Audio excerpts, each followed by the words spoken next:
À cause d'une petite erreur, tout a changé pour elle. Découvrons ce qui s'est passé ensuite.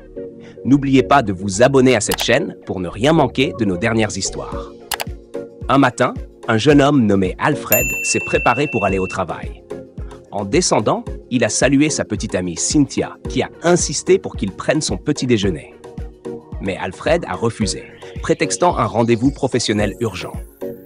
Elle lui a souhaité bonne chance avant qu'il ne parte.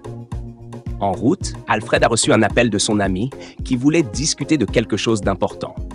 Alfred lui a expliqué qu'il avait une affaire cruciale à conclure et qu'il le rappellerait plus tard. Peu après, il s'est rendu compte qu'il avait oublié des documents essentiels à la maison. Il a appelé quelqu'un chez lui, demandant qu'on imprime les documents et qu'on les lui remette devant la maison. Alors qu'il récupérait les documents, une femme a accidentellement renversé de l'eau sur lui. En colère, Alfred a réagi violemment en la giflant, provoquant une scène publique. La femme l'a agrippé en pleurant et une foule s'est rassemblée pour les séparer. Les gens ont réprimandé Alfred pour sa réaction excessive. Honteux et furieux, il est parti, laissant la femme en larmes. Sur la route, Alfred a reçu un autre appel, cette fois d'un collègue qui l'a informé que le client était parti après avoir attendu plus de 30 minutes. Fou de rage, Alfred s'est arrêté et a crié sur son employé au téléphone. Après avoir raccroché, il est resté assis, frustré par tout ce qui venait de se passer. À la maison, Cynthia était encore plus en colère. Elle a insisté pour qu'Alfred l'emmène voir la femme responsable de tous ses problèmes. Mais Alfred est resté silencieux, accablé par la perte d'un contrat de plusieurs millions. Pendant ce temps, Aria, la femme qui avait renversé l'eau, pleurait chez elle. La situation a empiré lorsque des hommes, envoyés par Cynthia, sont venus la passer à tabac. Sa fille et son ami l'ont consolée. Soudain, elle a reçu un appel.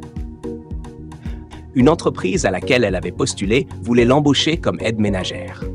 Sa tristesse a fait place à la joie. Ce même jour, alors qu'Alfred était toujours déprimé, Cynthia lui a avoué qu'elle avait envoyé des hommes frapper Aria. Mais Alfred, abattu, lui a dit que cela ne servait à rien. Il avait perdu un contrat important et la violence ne changerait rien. Cynthia, toujours déraisonnable, a insisté pour retourner frapper la jeune femme. Dégoûté, Alfred l'a laissé en plan et est monté à l'étage. Le lendemain, Aria est arrivée avec sa fille à la maison indiquée par l'agence. À sa grande surprise, c'était la maison d'Alfred et Cynthia. En voyant Alfred sortir, elle a voulu partir, mais il a reçu un appel de l'agence confirmant l'envoi de l'aide ménagère. Il a aussitôt changé d'attitude, se montrant gentil et l'invitant à entrer. Cynthia, choquée, ne comprenait rien. Alfred lui a simplement dit « Je sais ce que je fais ». Elle lui a rappelé que c'était à cause d'Aria qu'il avait perdu un contrat de plusieurs millions, mais il a insisté qu'il avait tout sous contrôle. Plus tard, Aria a appelé son amie pour lui raconter ce qui s'était passé. Elle ne comprenait pas pourquoi Alfred était soudainement si gentil avec elle. Le lendemain matin, pendant le petit déjeuner, Alfred et Cynthia se sont plaints du repas préparé par Aria. Lorsqu'elle est arrivée, Alfred l'a accusée de sentir mauvais. Elle s'est défendue, mais il a continué à l'humilier et a fini par lui jeter la nourriture au visage. Cynthia, furieuse, lui a crié dessus et lui a ordonné de partir immédiatement. Aria est partie en silence. Ce soir-là, alors qu'Aria et sa fille s'apprêtaient à dormir, Cynthia a fait irruption dans leur chambre, furieuse. Elle leur a interdit d'utiliser la climatisation ou tout autre appareil de la maison. En partant, la fille d'Aria a demandé à sa mère « Qui est mon père ?» Aria, submergée par les émotions, est restée silencieuse. Le lendemain matin, Alfred est descendu au salon et a trouvé la fille d'Aria endormie sur le canapé. Il l'a brusquement réveillée et lui a interdit d'y dormir à nouveau. Aria est arrivée peu après et il l'a sévèrement réprimandée, disant qu'elle devrait confier sa fille à son père. Mais la petite a répondu « Je n'ai pas de père ». Ce qui a poussé Alfred à insulter Aria, la traitant d'irresponsable avant de partir en colère. Plus tard, dans leur chambre, la fille d'Aria, Kira, demande à sa mère pourquoi elles sont maltraitées. Aria, bouleversée, peine à répondre. Elle finit par esquiver la question et dit à sa fille de rester loin du salon et de leur espace.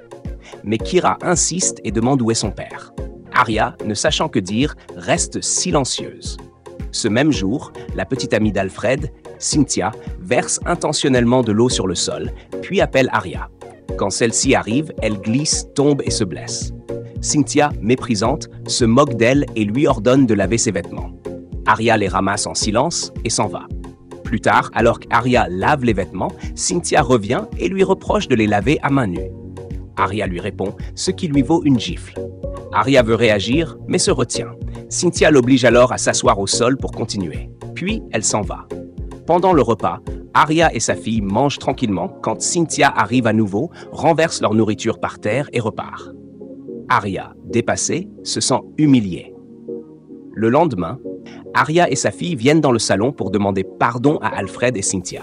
Mais aucun des deux ne montre de compassion. Alfred les chasse et leur dit de partir.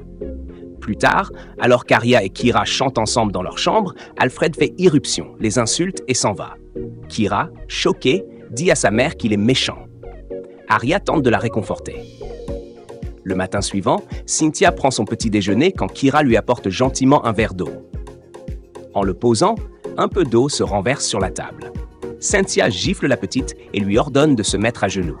Arya arrive en courant pour la défendre. Cynthia jette alors le verre au sol, le brisant, et ordonne à Arya de venir chercher sa fille, en lui disant d'enlever ses chaussures. Arya, en marchant pieds nus, se blesse sur les éclats de verre et saigne. Elle pleure, tandis que sa fille la console. Ce soir-là, Arya pleure dans sa chambre. Sa fille lui demande de partir immédiatement. Mais Arya lui explique qu'elle a signé un contrat et qu'elle ne peut pas partir comme ça. Elle s'enlace en larmes. Le lendemain, une amie d'Arya l'appelle et l'exhorte à revenir chez elle pour reprendre son commerce d'eau pure. Mais Arya lui assure qu'elle gère la situation, bien que son amie reste très inquiète. Plus tard, Cynthia saisit le téléphone d'Arya et la gronde pour avoir invité une amie. Arya plaide, mais Cynthia refuse de l'écouter et s'en va. Le jour suivant, un ami proche d'Alfred discute avec Kyra.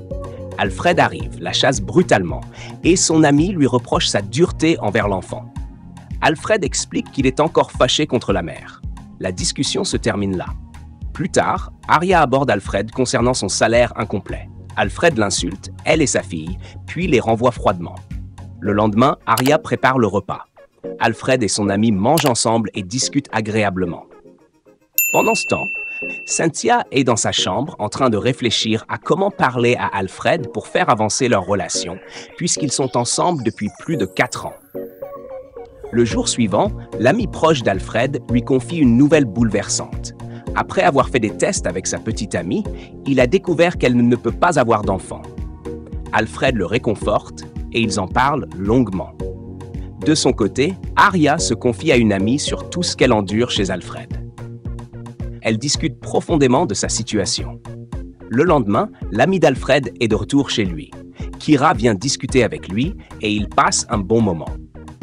Mais Cynthia intervient, chasse la petite fille et continue sa conversation avec l'ami d'Alfred. Plus tard, toujours tourmenté, l'ami d'Alfred exprime son dégoût des femmes. Il discute encore et il dit qu'il ne se mariera jamais avec une femme sans avoir d'abord un enfant avec elle. Ce soir-là, Alfred parle à Cynthia et lui dit qu'il veut faire avancer leur relation, mais seulement si elle accepte d'avoir un enfant avant le mariage. Cynthia se sent offensée et s'en va.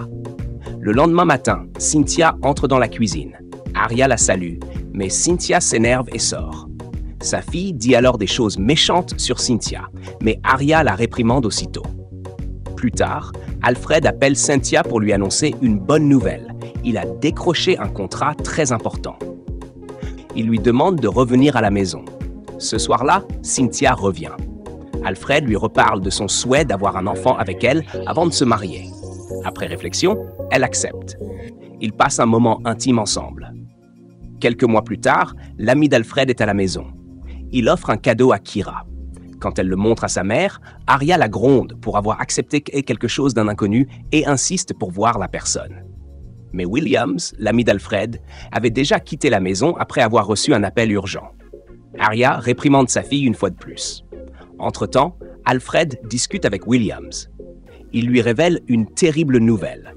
D'après les résultats du médecin, Cynthia ne peut pas avoir d'enfant à cause de ses nombreux avortements. Williams lui conseille alors de rompre. À la maison, Alfred confronte Cynthia en colère. Il met fin à leur relation. Mais Cynthia, sans regret, le provoque et lui dit qu'il ne peut pas la quitter comme ça. Il part, déterminé. Plus tard, Cynthia appelle Alfred, furieuse qu'il ignore ses appels. Elle le menace, jurant qu'il va payer pour l'avoir quitté. Cette nuit-là, 2 voleurs ont fait irruption chez Alfred avec l'intention de le cambrioler. Alors qu'ils montaient à l'étage, la fille d'Aria les aperçut et cria « Aux voleurs !» Son cri alerta toute la maison et fit fuir les cambrioleurs. Le lendemain matin, Alfred raconta à son ami Williams ce qui s'était passé.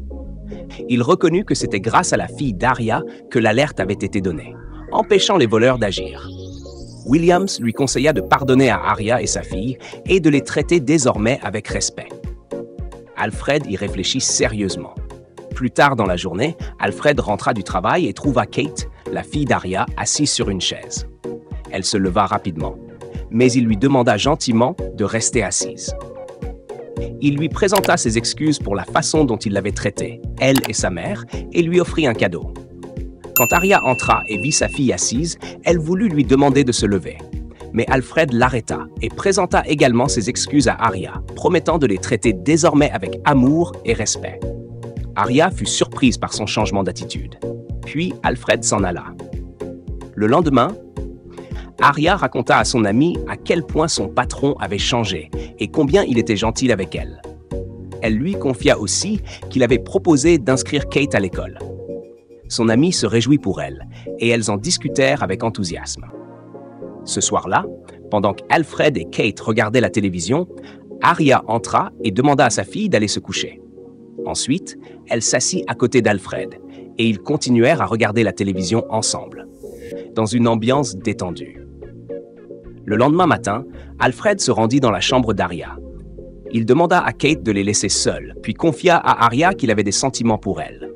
Il lui proposa qu'ils deviennent amis. Aria, submergée par l'émotion, ne sut quoi répondre. Alfred lui dit de prendre son temps pour réfléchir. Plus tard dans la journée, Alfred et Williams discutaient quand Aria entra dans la pièce et fut choquée de voir Williams. Alfred, surpris par la tension, leur demanda de s'asseoir. Williams révéla alors qu'il avait eu une relation avec Aria. Mais Aria éclata en sanglots et expliqua qu'en réalité, Williams l'avait violée et nié sa paternité, exigeant qu'elle avorte. Alfred, bouleversé, la consola. De son côté, Williams, rongé par le remords, fondit aussi en larmes. Quelques jours plus tard, Williams appela Alfred pour lui demander la garde de son enfant et pour récupérer Aria. Mais Alfred refusa, disant qu'Aria était désormais sa femme. En revanche, il accepta que Williams puisse être présent pour sa fille. Puis, il raccrocha. Le lendemain, Williams se rendit chez Alfred pour confronter Aria. Il s'excusa pour tout ce qu'il lui avait fait. Mais Aria, toujours blessée, lui demanda de partir. Alfred assista à la scène et prévint Williams de ne plus jamais revenir. Ce soir-là, Kate demanda à sa mère si Williams était vraiment son père. Aria, dépassée par la situation, lui mentit et lui demanda d'aller dormir. Le jour suivant, Williams appela encore Alfred, le suppliant de lui rendre Aria. Mais Alfred resta ferme et réaffirma qu'Aria était désormais sa compagne. Le soir venu, Aria était plongée dans ses pensées, troublée par tout ce qui se passait. Le lendemain matin, Aria rencontra Alfred et Williams. Elle remercia Alfred pour tout ce qu'il avait fait pour elle et pour sa fille. Puis, avec beaucoup d'émotion, elle expliqua qu'elle devait faire ce qui était le mieux pour sa fille. Puisque Williams était le père biologique, elle voulait partir avec lui. Elle ajouta qu'elle ne voulait pas avoir des enfants avec 2 hommes différents. Alfred, bien que le cœur brisé, comprit ses raisons et donna sa bénédiction. Il serra la main de Williams et les félicita. Par la suite, Williams s'excusa auprès de sa famille pour tout le mal qu'il avait causé, et il fut pardonné. Quelques jours plus tard, il offrit à sa fille Kate des vêtements qu'il avait achetés pour elle, et ils commencèrent à créer un lien. Plus tard, Williams déclara son amour à Aria, promettant de toujours la mettre, elle et sa fille, en priorité. Petit à petit, ils reconstruisirent leur relation. Alors les amis, si vous avez aimé cette histoire, abonnez-vous à notre chaîne et activez la cloche pour ne rien rater de nos prochaines histoires inspirantes.